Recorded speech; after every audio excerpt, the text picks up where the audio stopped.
नमस्ते। हम आज एक ऐसे महान व्यापारी के बारे में बात करने जा रहे हैं जो भारतीयों के दिलों में बसे हुए हैं।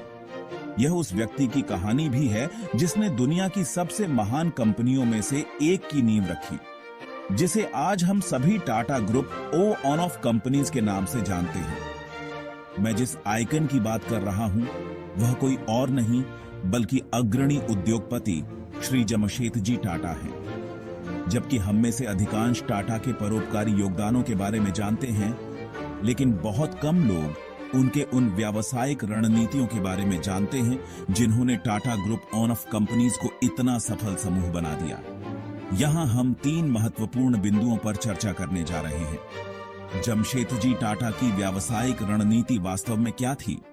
ब्रिटिश राज के दौरान उन्होंने टाटा ग्रुप की नींव कैसे रखी? और सबसे महत्वपूर्ण बात, हमें इस महान व्यापारी से क्या सीखने की जरूरत है। यह कहानी 1858 के भारत की है, जब ब्रिटिश राज ने ईस्ट इंडिया कंपनी का नियंत्रण समाप्त कर भारत में अपनी सत्ता स्थापित की थी। इस समय दुनिया एक कपड़ा क्रांति देख रही थी और कपास उद्योग सभी समय के सबसे समृद्ध उद्योगों में से एक था। उस समय अमेरिका कपास के सबसे बड़े आपूर्तिकर्ताओं में से एक था और दासों के उपयोग के कारण अमेरिकी दुनिया की सबसे सस्ती कपास का उत्पादन कर रहे थे। लेकिन 1861 में अमेरिकी गृहयुद्ध छिड़ गया और अचानक अमेरिकी कपास का निर्यात बंद हो गया और इस कारण ब्रिटिश भारत की ओर कच्चे माल के लिए देखने लगे। क्यों? क्योंकि भारत में कपास उगाने के लिए उपजाऊ भूमि थी और स्वाभाविक रूप से रणनीतिक बंदरगाह थे जिससे इसे दुनिया में भेजा जा सकता था। इसीलिए ब्रिटेन ने अपने प्रशासन के एकाधिकार के तहत भारत की फसल खरीदना शुरू कर दिया और इस स्थिति के कारण भारत में कपास की मांग इतनी बढ़ गई कि 1860 में भारत ब्रिटिश कपास आयात का केवल 31% आपूर्ति कर रहा था। लेकिन 1862 तक यह संख्या बढ़कर 90% हो गई और इसने भारत में कपास क्रांति की शुरुआत की।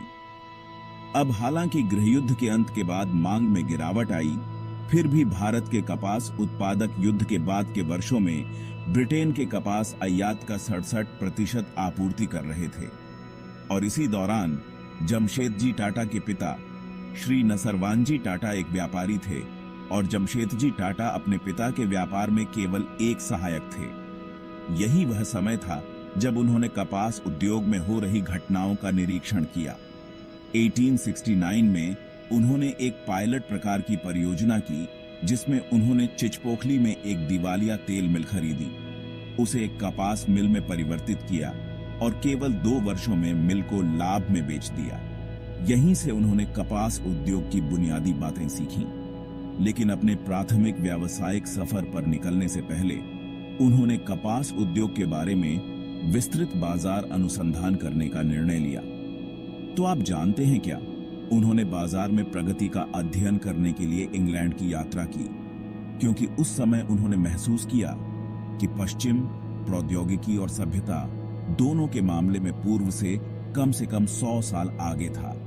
इसीलिए उन्होंने अपनी यात्रा की योजना इस तरह से बनाई कि उन्होंने दुनिया के सबसे महत्वपूर्ण व्यापारिक स्थलों का दौरा किया और इसमें मिस्र, सीरिया, फिलिस्तीन, तुर्की और रूस शामिल थे। और हर जगह उन्होंने व्यापार पारिस्थितिकी तंत्र का अध्ययन किया और अपनी डायरी में सब कुछ नोट किया। यहीं पर उन्हें एहसास हुआ कि भारत में वास्तव में कपास साम्राज्य बनाने के लिए सभी सुनहरे तत्व मौजूद हैं।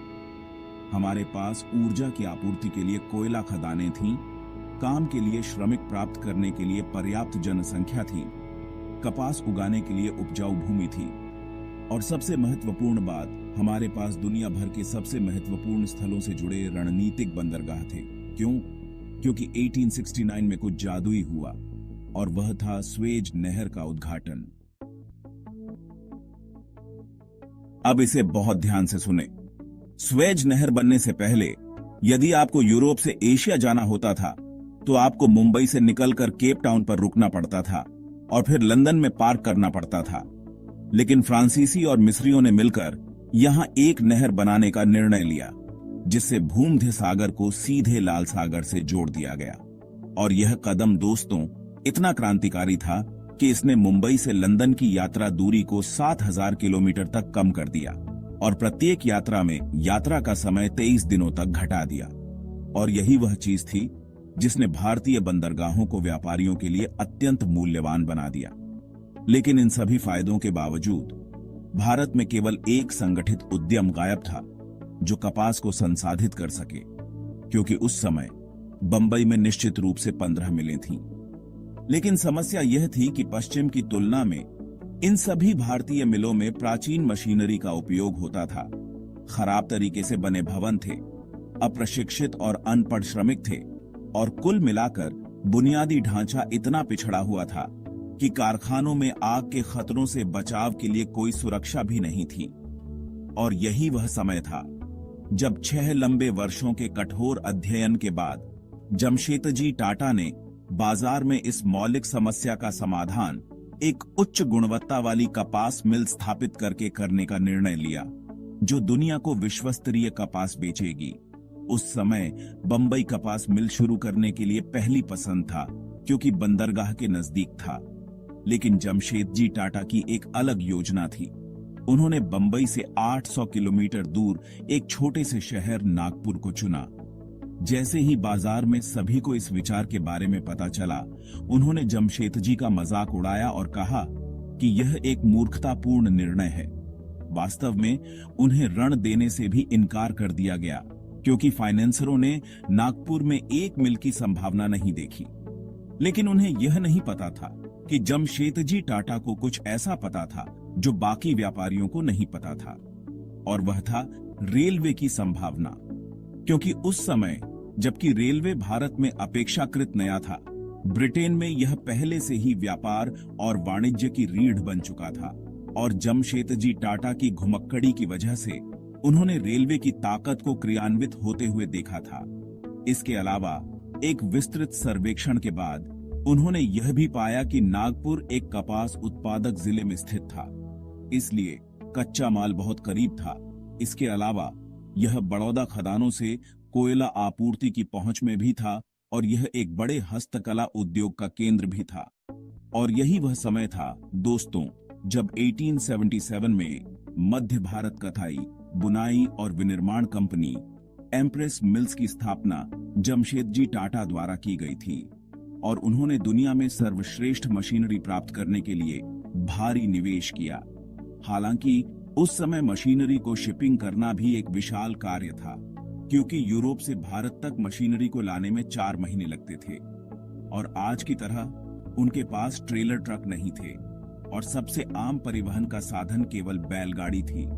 लेकिन फिर भी बहुत प्रयास के साथ आखिरकार मशीनरी आई और मिल ने काम करना शुरू कर दिया। और जैसे ही जमशेदजी ने सोचा कि वह इस रणनीतिक स्थान के साथ कपास उद्योग को जीत सकते हैं, उन्होंने एक और महत्वपूर्ण चुनौती का सामना किया, और वह थी श्रमिकों का प्रबंधन। और जैसा कि यह पता चला, नागपुर के लोग बंबई की औद्योगिक संस्कृति से इतने दूर थे कि अधिकांश श्रमिकों ने इसे महत्वपूर्ण नहीं माना कि वे हर दिन कारखाने आए, और वे सबसे छोटे कारणों के लिए भी छुट्टियां लेते थे। प्रारंभिक समय में चीजें इतनी खराब थीं कि मिल हमेशा 80% उपस्थिति के साथ काम कर रही थी। यहां अधिकांश उद्योगपति इस समस्या को बहुत आक्रामक तरीके से हल करेंगे, और या तो उच्च और अग्नि रणनीति में शामिल होंगे या कम उपस्थिति के लिए श्रमिकों को दंडित करेंगे। क्योंकि यहां ध्यान देने वाली बात यह है कि हम उस समय की बात कर रहे हैं जब 13वें संशोधन के बाद भी अमेरिका में दास्ता अनौपचारिक रूप से प्रमुख थी। यह वही समय था जब हमारी अपनी मातृभूमि में होने के बावजूद ब्रिटिशों ने अपनी क्रूरता शुरू कर दी और अपने परिसरों के बाहर कुत्ते और भारतीयों की अनुमति नहीं के बोर्ड लगा दिए। लेकिन यह है कि दोस्तों, जमशेदजी टाटा ने इस समस्या से निपटने का फैसला कैसे किया। श्रमिकों को दंडित करने या डांटने के बजाय उन्होंने एक भविष्य निधि योजना शुरू की, जिसने यह सुनिश्चित किया कि प्रत्येक श्रमिक सेवानिवृत्ति के बाद एक आरामदायक जीवन जी सके। इसे काम के दौरान घायल होने पर श्रमिकों के चिकित्सा खर्चों को कवर करने में मदद करने के लिए चिकित्सा बीमा की शुरुआत। हमें जमशेदजी टाटा से 3 महत्वपूर्ण पाठ सीखने की आवश्यकता है। नंबर 1, और मैंने इसे अनगिनत बार कहा है, बाजार अनुसंधान किसी व्यवसाय को शुरू करने के दौरान अब तक का सबसे महत्वपूर्ण कार्य है। इस मामले में जमशेदजी टाटा ने टाटा समूह की नींव बनाने में मदद करने के लिए बाजार का व्यापक अध्ययन करने के लिए 6 साल बिताए। नंबर 2, प्रत्येक शताब्दी में कुछ अन्य उद्योग होते हैं जो उद्यमियों के लिए अवसरों की लहर लाते हैं, और यदि आप विश्व इतिहास की सबसे महत्वपूर्ण घटनाओं पर नजर रखते हैं तो आप इन अवसरों का लाभ उठा सकेंगे। अंततः यह आपको एक दुर्जेय व्यवसाय बनाने में मदद करेगा। इस मामले में यह रेलगाड़ियों की संभावना की जमशेदजी टाटा की समझ थी और प्रतिष्ठित स्वेज नहर का निर्माण, जिसने उन्हें कपास उद्योग की संभावना को समझने में मदद की। और अंत में हमेशा याद रखें, सहानुभूति और करुणा वे 2 गुण हैं जो एक सामान्य व्यक्ति को राजा में बदल सकते हैं। इस मामले में उन्होंने भारत के अब तक के सबसे बड़े परोपकारी व्यक्ति और सबसे महान व्यवसायियों में से एक को जन्म दिया, जिन्हें जमशेदजी नसरवानजी टाटा के नाम से जाना जाता था। धन्यवाद मेरे वीडियो को देखने के लिए। कृपया मेरे चैनल को सब्सक्राइब करें। Settings. Use a male young Indian voice for the narrator.